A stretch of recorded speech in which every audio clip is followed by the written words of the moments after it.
एका गावामध्ये मोहन नावाचा एक खूप सरळ स्वभावाचा एक सर्वसाधारण माणूस राहायचा. मोहनच्या आईबाबांचं लहानपणीच देहांत झालं होतं. आईबाबांच्या देहांतच्या नंतर मोहनने आता इतर लोकांशी बोलणं चालणं बंद केलं होतं.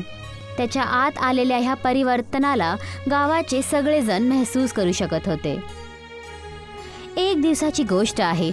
मोहन आपल्या कपड्यांची गठरी बांधून गावाच्या बाहेर निघत होता की तेव्हा गावाचा मुखिया मोहनला जाताना बघून त्याला बोलला, काय गोष्ट आहे मोहन, हे गाठोडं घेऊन कुठं जातोय? मुखियाजी, आता माझ्या घरी मन नाही लागत. असं का भावा? तुझ्या घरी तुझ्या लहानपणाच्या आठवणी आहेत रे. नको विसरू की ह्या घराशी तुझ्या आई वडिलांच्या पण आठवणी जोडल्या आहेत, जे आता ह्या जगात नाही आहे. मुखियाजी, या संसारात तर प्रत्येकाला एक ना एक दिवस जायचंच आहे, तर मग त्या आठवणींचा काय मूल्य? म्हणायच्या 100 गोष्टी आहे मोहन, पण खरं तर हे आहे की तू गोष्टी खूप मोठ्या मोठ्या करतो. जेव्हा माणूस ह्या जगाला दुसऱ्या दृष्टीनं बघायला सुरू करून देतो तर तो सहजी अशाच गोष्टी बोलायला सुरू करून देतो. पण तू जात कुठे आहे मोहन? बस मुखियाजी, आता मी पूर्ण संसारात फिरणार आहे. मला एक जागेवर बंधून नाही राहायचं.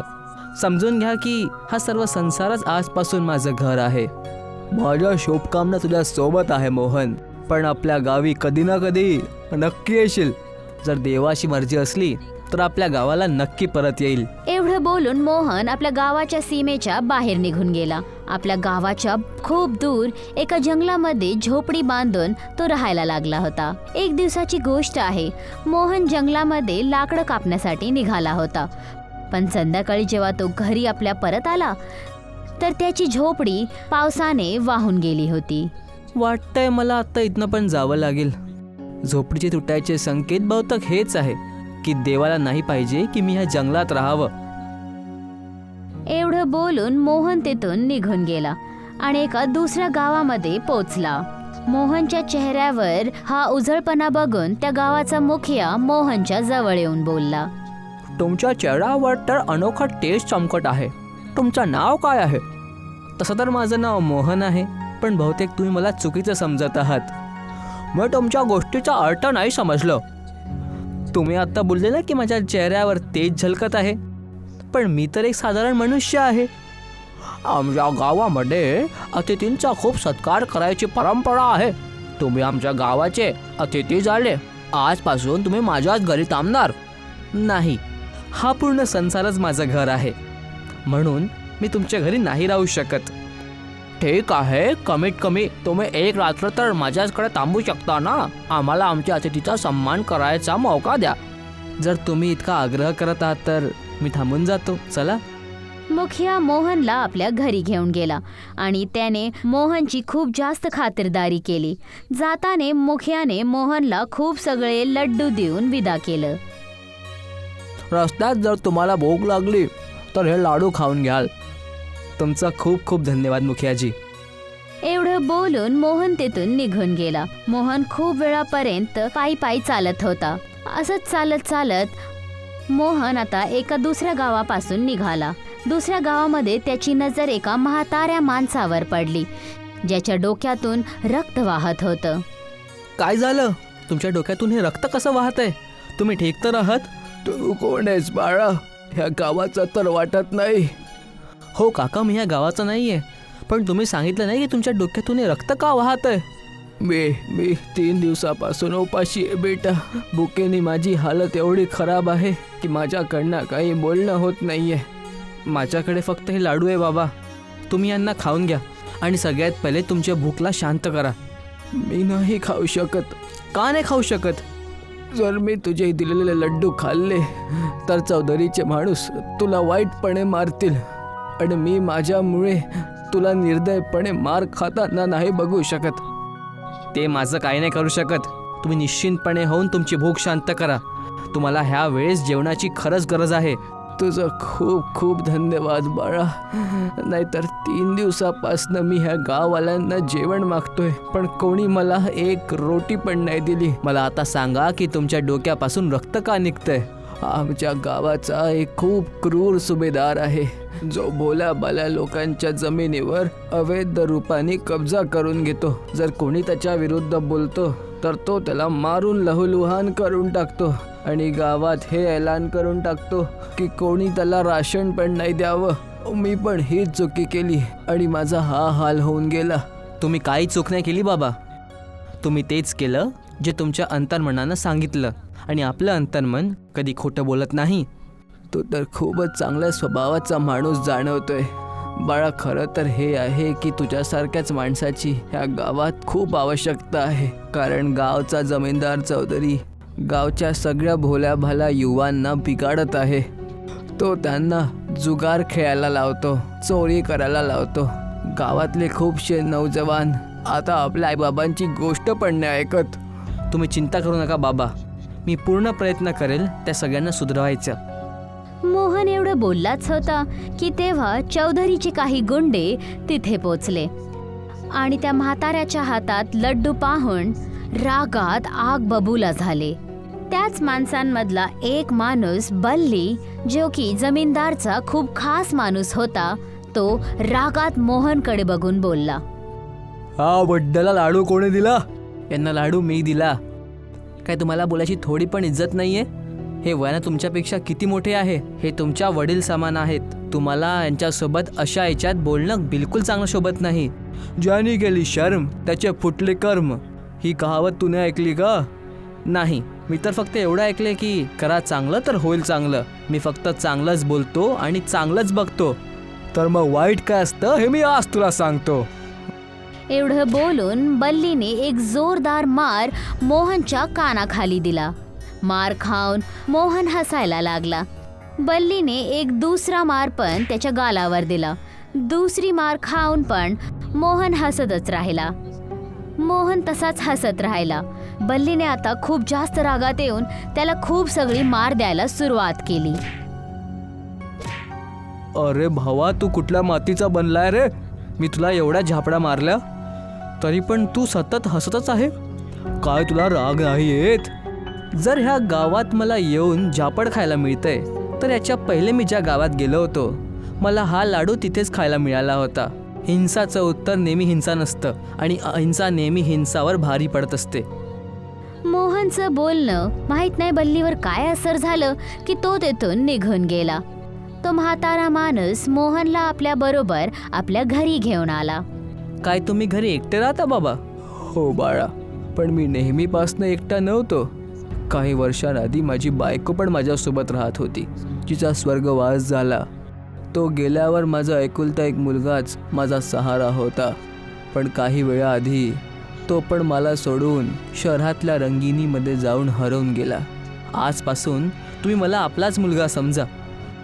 पण मला एक गोष्ट समजली नाही बाळा. त्या बल्लीने तुला एवढा झापडा मारला. तुला हवं तर तू त्याला मारू शकला असता, मग तू त्याच्यावर हात का नाही उचलला? जर मी त्याच्याशी भांडलो असतो तर त्याच्या मनात अजून राग जागा झाला असता. आणि राग माणसाचा खूप मोठा शत्रू असतो बाबा.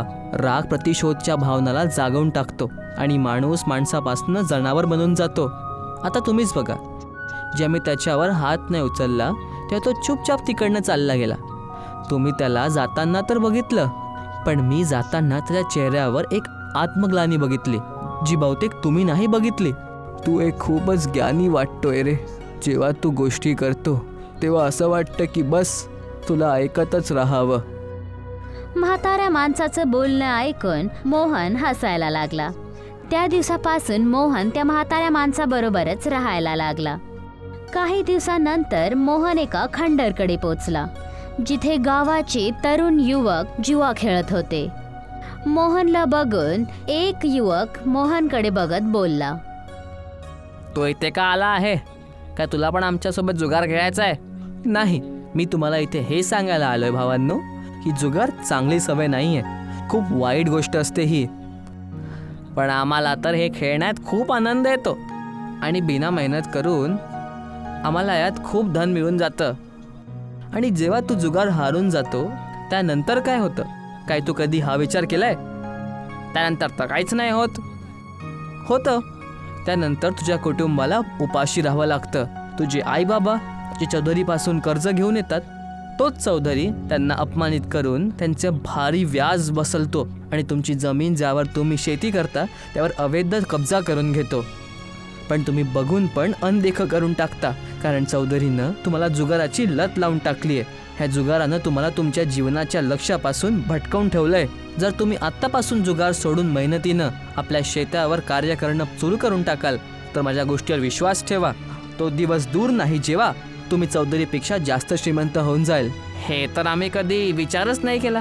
आम्ही तुम्हाला वचन देतो, आता आम्ही कधी जुगार खेळणार नाही. तुमचा खूप खूप धन्यवाद, तुम्ही आम्हाला बरोबर दिशा दाखवली. त्या दिवसानंतर गावामध्ये जुआ खेळणं बंद झालं. गावाच्या लोकांना बदलताने पाहून चौधरी खूप विचित्र प्रकाराने परेशान झाला. तो रागात येऊन बल्लीला बोलला, हे सगळं होत काय बल्ली? गावातले सगळे लोक जर सुधारले तर माझा तर धंदा बंद होऊन जाणार. मला माहिती हे सगळं कोण करतंय. कोण? मला सांग त्याच्याबद्दल. त्याचं नाव मोहन आहे. तो ह्या गावातला नाहीये, कुठल्या गावातनं आला आहे हे पण माहीत नाही. आणि तो त्याच म्हाताऱ्या माणसाकडे थांबलाय ज्याला तुम्ही वाईटपणे मारलं होतं. जेव्हा सगळं माहीतच आहे तर तू त्याला जाऊन धडा का नाही शिकवत? तुम्हाला काय वाटतं चौधरी साहेब, मी त्याला मारलं नाही? पण विचित्र गोष्ट तर ही आहे की जेवढं जास्त मी त्याला मारतो तेवढ्याच वेळा माझ्याकडे हसून बघतो. आणि माहित नाही का, त्याच्यासाठी मला आतून खूपच जास्त वाईट वाटू लागतं. वाटतंय तुझा दिमाग खराब झाला आहे. जाऊन गावात सगळ्या जागेंवर ऐलान करून दे की गावातल्या कुठल्या पण व्यक्तीनं त्या म्हाताराला किंवा त्या मोहनला राशनचा एक तुकडा पण दिला तर चौधरी त्याला मारून मारून त्याचा वाईट हाल करून टाकेल. आणि आपल्या माणसांना सांग, त्याला जाऊन त्रास द्या. बघशील काहीच दिवसात इथनं पळून जाईल. चौधरीचं बोलणं ऐकून बल्ली तिथून निघून गेला आणि त्याने एकदम तसंच केलं जसं त्याला चौधरीने करण्यासाठी सांगितलं होतं. त्या दिवसानंतर मोहन आणि त्या म्हाताऱ्या माणसाला राशन भेटायचं बंद झालं. कोणी पण माणूस घाबरून त्या दोघांना आपल्या घरचं पाणी पण नाही पाजवायचं. हे सगळं बघून म्हातारा माणूस मोहनला बोलला, शेवटी मला ज्या गोष्टीची भीती होती तेच झालं बाळा. तू इथनं चालला का जात नाही? चिंता करू नका बाबा, मी पण तर बघतो की त्या चौधरीमध्ये अत्याचार करायची किती हद्द आहे. पण तो मला तोडू शकणार नाही, पण स्वयं तुटून जाणार. बाळा, तू चौधरीला नाही ओळखत. तो खूप जास्त अत्याचारी आहे. तो किती पण मोठा अत्याचारी का होईना, सत्याच्या समोर त्याला झुकावंच लागेल. त्यामुळे मी त्याच्या ह्या रवैयाला सत्याचा साथ नाही सोडणार. मी गावात लोकांना सुधारायचं कार्य तोपर्यंत करत राहणार जोपर्यंत इथले लोक पूर्णपणे सुधरून जात नाही. आणि त्यासाठी मला स्वतःवर त्याच्यावरचे किती पण अत्याचार सहावे लागले तर मी सहील. मोहनने गावाच्या भोल्या भाल्या माणसांना समजवायचं बंद नाही केलं. हे सगळं बघून चौधरीला खूप जास्त राग आला होता आणि एक दिवस त्याने रागात येऊन आपल्या माणसांना सांगून मोहनला आपल्या हवेलीमध्ये बोलवलं. मला वाटत होतं की माझ्या समोर कुठला साधू संत येणार, पण तू तर एक नवयुवक आहे. तुझं वय तर खेळण्या कुदायची आहे बाळा. जर माझं वय खेळायचं उडायचं आहे तर तुमचं वय पण ईश्वरची आराधना करायची आहे. तर तुम्ही लोकांवर अत्याचार का करत आहात? वाटतंय तुला कुठला संत बनायचं आहे. संत बनायच्या धंद्यामध्ये इन्कम चांगली असते. जर मला पाखंडी संत बनायचं असतं तर एवढे दिवस उपाशी राहिलो नसतो. आपल्या कपड्यांचं गाथोडं घेऊन इथनं चाललो गेलो असतो. मी तुमच्याबद्दल सगळं जाणतो. काय जाणतो माझ्याबद्दल? तू तर या गावाचा आहे पण नाही. हो, मी ह्या गावाचा नाही आहे, पण मला ह्या गावात राहून खूप जास्त वेळ झाला आहे. मला माहीत आहे की तुझा मुलगा होता जो रोड ॲक्सिडेंटमध्ये मारला गेला. तुम्हाला त्या ॲक्सिडेंटपासून काही शिकायला हवं. विचार करा की तुम्ही इतक्या लोकांवर अत्याचार करता. ईश्वर नाही करावं की कुठला ट्रक तुम्हाला कुचडून चालला जाईल तर तुमच्या सगळ्याच्या सगळं धन इथल्याच्या इथेच राहून जाणार. तुम्ही तुमच्यासोबत एक शिक्का पण नाही घेऊन जाऊ शकत. तर मग हे सगळं का? जर तुम्हाला शेवटी इथून देवाकडेच जायचं आहे, जरा विचार करा चौधरी. तुमच्या मेलेल्या मुलासाठी लोकांच्या मनात हमदर्दी असायला हवी.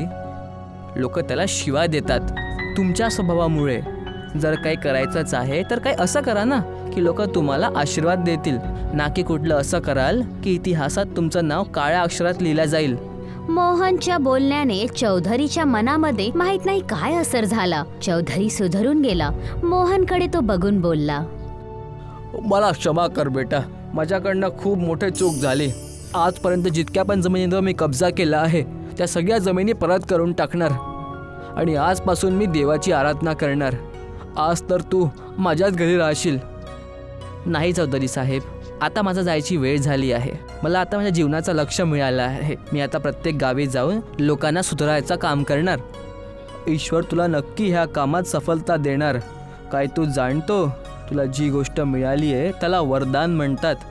जसं की ईश्वरनी बुद्धाला वरदान दिलं होतं, तू पण त्यांच्याच पावलांवर चालायला आता निघाला आहेस. तुला नक्की कामयाबी मिळणार.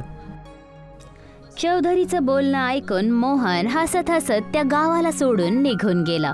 बहुतेक चौधरीने बरोबरच बोललं होतं. त्याला वरदानच भेटलं होतं, जसं की बुद्धला भेटलं होतं.